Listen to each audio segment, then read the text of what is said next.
Borderland कहानी शुरू होती है और हमें दो पुलिस वाले दिखाए जाते हैं, जिसमें यूलिसिस और एक उसका साथी होता है, जो मैक्सिको के एक ड्रग लॉर्ड सेंटालियो के घर चुपके से आए होते हैं ताकि वो वहां पर इन्वेस्टिगेशन कर सकें। तभी अंदर जाने पर उन्हें एक बॉक्स मिलता है जिसमें किसी जानवर की लाश पड़ी होती है। ये देखकर वो दोनों अलग होकर घर की छानबीन करते हैं। तभी यूलिसिस के साथी को इंसानों की हड्डियां मिलती हैं, जिसे देखकर वो डर जाता है। इधर यूलिसिस एक कमरे में जाता है जहां उसे मीट और कुछ रिलीजियस सिंबल दिखाई देते हैं। वो ये बात अपने साथी को बताने के लिए जाता है, पर तभी वो देखता है कि दो लोगों ने उसे पकड़ रखा है, जिनका नाम गुस्तावो और जालियो होता है, जो उसी ड्रग लॉर्ड के लिए काम करते हैं। तभी वो टकला आदमी उसके पास आता है और उसकी गन छीन लेता है। फिर वो उसे मारकर बेहोश कर देता है। जब यूलिसिस की आंख खुलती है तो वो देखता है कि वो दोनों उसके साथी को टॉर्चर कर रहे हैं। तभी जालियो उसका एक हाथ काट देता है और गुस्तावो उसकी आंखें निकाल कर पानी में डाल देता है। ये देखकर यूलिसिस उसे ऐसा करने से मना करता है, जिस पर गुस्तावो कहता है कि उसके मालिक को पुलिस वाले की आंखें चाहिए रिचुअल करने के लिए।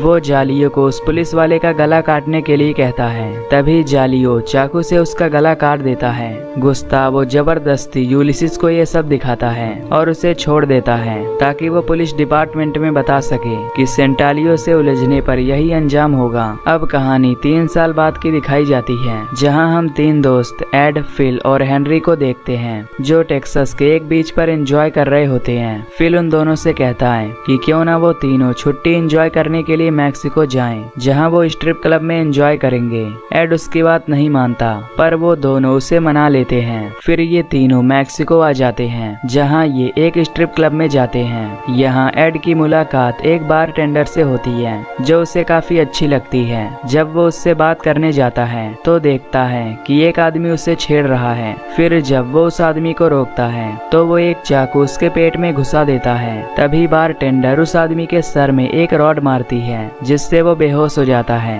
फिर वो एड का ट्रीटमेंट करती है और उसे बताती है कि उसका नाम वेलेरिया है, और उन दोनों में दोस्ती हो जाती है। इधर फिल हेनरी के लिए एक प्रोस्टिट्यूट को तैयार करता है ताकि वो उसके साथ एंजॉय कर सके। पर जब हेनरी उस प्रोस्टिट्यूट के साथ उस रूम में जाता है तो देखता है कि उसकी एक बच्ची भी है, और ये देखकर उसे उस प्रोस्टिट्यूट पर सिंपैथी आ जाती है। अगले दिन एड फिल और हेनरी को बताता है कि उसने वेलेरिया को भी यहाँ बुलाया है क्योंकि वो उसे पसंद आ गई है। तभी वहाँ पर वेलेरिया भी आ जाती है, जो अपने साथ अपनी कजन लूपे को भी लाई होती है। वो सभी रात को कार्निवल में जाते हैं और वहाँ खूब एंजॉय करते हैं। इधर हेनरी जब वॉशरूम में जाता है तो वहाँ पर उसे गुस्तावो मिलता है, जो उससे घूर रहा होता है। यहाँ हेनरी को उसकी तबीयत कुछ खराब लगती है, इसीलिए वो एड और फिल से कहता है कि वो अकेले ही होटल में जा रहा है। फिर एड और वलेरिया दोनों एक अकेले जगह पर जाते हैं, जहाँ वो दोनों एंजॉय करते हैं। इधर हेनरी जब रास्ते में होता है तो तभी उसे एक लड़का मिलता है, जो उससे सिगरेट के लिए लाइट मांगता है।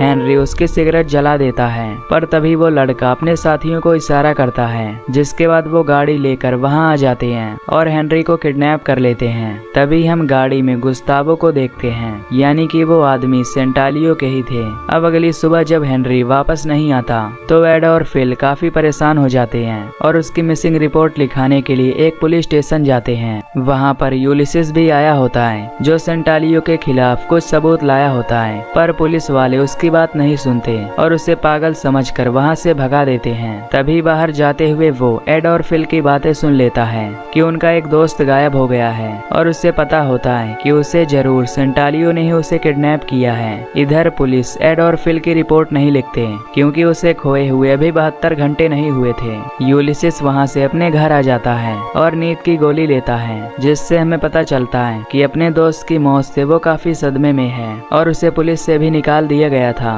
इसीलिए वो अब सेंटालियो के खिलाफ सबूत इकट्ठे कर रहा है ताकि वो उसे पकड़वा सके। कुछ देर बाद एड वेलेरिया के घर जाता है, जहां वो कुछ अफ्रीकन्स को प्रोटेस्ट करते हुए देखता है। वो वेलेरिया से इसके बारे में पूछता है, जिस पर वेलेरिया उसे बताती है कि सालों से यहाँ पर लोग गायब हो रहे हैं और सरकार कुछ नहीं कर रही है, इसीलिए लोग प्रोटेस्ट कर रहे हैं। इधर सेंटालियो के आदमियों ने हेनरी को कहीं बांध रखा होता है। तभी वहाँ पर रैंडल नाम का आदमी आता है, जो उसे बताता है कि वो बहुत जल्द मालिक से मिलने वाला है, जो कि बहुत अच्छे इंसान हैं। साथ ही वो कहता है कि वो वो एक सीरियल किलर है जिसने 4 लड़कियों को मारा है और वो अमेरिका से भागकर यहाँ पर आया है। ये सुनकर हेनरी उससे कहता है कि उसके पेरेंट्स के पास बहुत पैसा है, अगर वो उसे छोड़ देगा तो वो उसे बहुत पैसा देगा। रैंडल कहता है कि उसे पैसे नहीं चाहिए क्योंकि उसके मालिक ने उसे एक राह दिखाई है। दरअसल सेंटालियो लोगों को मारकर एक रिचुअल परफॉर्म करता था ताकि उसका ड्रग डीलिंग का काम अच्छे से चल सके। दूसरी ओर एड और फिल परेशान होते हैं। तभी फिल नोटिस करता है कि कुछ लोग उन पर नजर रखे हुए हैं। ये देखकर वो उनकी गाड़ी के पास जाता है और उन्हें गाली देता है। तभी वो उनकी गाड़ी में हेनरी का सामान देखता है और उससे पता चल जाता है कि हेनरी उन्हीं के कब्जे में है। इधर हेनरी रैंडल से वॉशरूम जाने के लिए कहता है, जिस पर रैंडल उसके पैर की रस्सी खोल देता है। तभी वो रैंडल को मारकर वहां से भागता है और एक जगह पर जाकर छुप जाता है। तभी उसे वहां पर कई लोगों की लाशें पड़ी हुई दिखाई देती हैं, जिसे देखकर वो वहां से भागने लगता है। पर तभी रैंडल का एक आदमी उसे पकड़ लेता है और उसे वापस से ले आता है। तभी यूलिसिस ये सब चुपके से देख रहा होता है, जो वहाँ सबूत इकट्ठा करने आया था। तभी वो देखता है कि सेंटालियो भी वहाँ आया है, जिससे वो समझ जाता है कि जरूर वो उस लड़के की बलि चढ़ाने वाला है। इधर वेलेरिया की कजन लूपे उसे बताती है कि एक हफ्ते पहले कुछ लोग उसके स्टोर में आए थे जो एक फॉरेनर की तलाश में थे और वो सेंटालियो के ही आदमी थे। वो उन्हें बताती है कि वो एक ड्रग लॉर्ड है जो एक कल्ट चलाता है और उसी ने उनके दोस्त को किडनैप किया होगा। तभी वो सब देखते हैं कि सेंटालियो के आदमी उन पर नजर गड़ाए हुए हैं। तभी फिल एक रॉड लेकर उनके पास जाता है और उनकी गाड़ी की हेडलाइट तोड़ देता है। तभी वो टकला गुस्तावो बाहर आता है और फिल को शूट कर देता है। तभी एड को वहाँ पुलिस की गाड़ी दिखती है, जिसे देखकर वो उन्हें आवाज लगाता है, पर पुलिस वाले गुस्तावो को देखकर वहाँ से भाग जाते हैं और गुस्तावो भी वहाँ से चला जाता है। इधर एड और वलेरिया फिल को हॉस्पिटल में लेकर आते हैं, जहाँ फिल उससे वापस घर जाने के लिए कहता है। तभी वहाँ पर यूलिसिस आता है जो उन्हें सब बताता है। इधर सेंटालियो हेनरी के पास जाता है और उससे कहता है कि कुछ साल पहले वो मैक्सिकन पर रिचुअल करता था, पर पिछली बार उसे रिचुअल के लिए एक ऐसा मैक्सिकन मिला जो काफी ढीठ था, जिससे उसका रिचुअल खराब हो गया और तब से वो अमेरिकन पर रिचुअल करता है क्योंकि वो काफी नर्म दिल होते हैं। तभी सेंटालियो के साथी हेनरी के बाल काट कर रख लेती है और उसे रिचुअल के लिए तैयार किया जाता है। इधर यूलिसिस उन्हें बताता है कि उसने आज दोपहर में सेंटालियो को देखा था, यानी कि वो आज ही उसका बलि चढ़ाने वाला है। वो उन्हें अमेरिकन पुलिस के पास उसके एविडेंस ले जाने के लिए कहता है ताकि वो सेंटालियो को पकड़ सके, क्योंकि मैक्सिकन पुलिस उसे कभी नहीं पकड़ेगी। इसके बाद ये दोनों डिसाइड करते हैं कि फिल अमेरिका जाएगा और एड यूलिसिस के साथ हेनरी को बचाने के लिए जाएगा। दूसरी तरफ लूपे जब अपने रूम में आती है तो वो अपने बेड पर बकरे का कटा हुआ सर देखती है, जिसे देखकर वो डर जाती है और तभी एक आदमी उस पर अटैक कर देता है। इधर एड जब वलेरिया को उसके घर छोड़ने जाता है तो वो दोनों वहाँ पर लूपे की डेड बॉडी देखते हैं, जिसका सर कटा हुआ था और उसकी जगह बकरे का सर लगा हुआ था। दोनों ये देखकर डर जाते हैं और वापस से होटल में जाने के लिए निकल जाते हैं। इधर फिल होटल में अकेला होता है। तभी वहाँ की लाइट चली जाती है। तभी वो बाहर निकलकर देखता है कि सेंटालियो के आदमी तलवार लेकर उसकी तरफ आ रहे हैं। ये देखकर वो भागने लगता है, पर वो लोग उसे पकड़ लेते हैं और तलवार से उसकी बॉडी के छोटे छोटे टुकड़े करने लगते हैं। और ये सीन देखने में काफी डरावना था। जब एड और वलेरिया वहाँ पर पहुँचते हैं तो एड फिल की डेड बॉडी देखकर बहुत रोता है। तभी यूलिसिस वहाँ पर आता है जो उन्हें अपने साथ चलने के लिए कहता है। इधर हेनरी को सेंटालियो के सामने लाया जाता है, जिसके बाद वो एक चाकू से उसकी एड़ी काट देता है और फिर कुछ रिचुअल करके उसकी जीभ खाने लगता है। इसके बाद हेनरी को उल्टा लटकाया जाता है और उसकी बलि चढ़ा दी जाती है।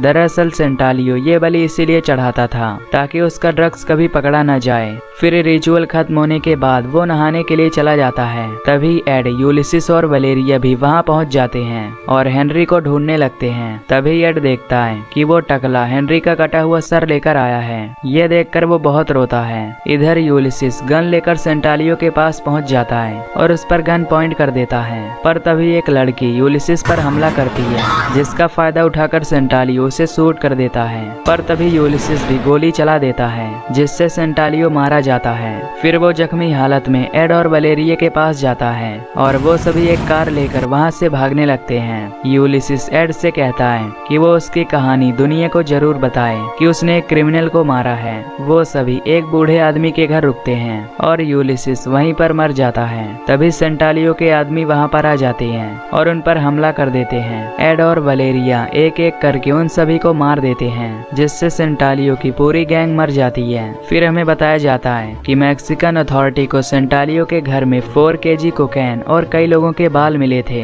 जिसकी उसने बलि चढ़ाई थी। उसकी रेंज प्रॉपर्टी में पुलिस को 50 बॉडीज मिली, जिनके दिमाग और स्पाइनल कॉर्ड गायब थे और उस कल्ट के मेंबर आज भी जिंदा हैं और ये केस अभी भी चल रहा है। और ये मूवी यहीं पर एंड हो जाती है। तो दोस्तों, अगर आपको ये वीडियो पसंद आई हो तो एक लाइक और कमेंट करके बताना और साथ ही चैनल को सब्सक्राइब करके बेल नोटिफिकेशन को भी ऑन कर लेना, ताकि आपसे अगली वीडियो मिस ना हो पाए। तो मैं मिलता हूँ आपसे अगली वीडियो में। Till then take care, love you, bye bye.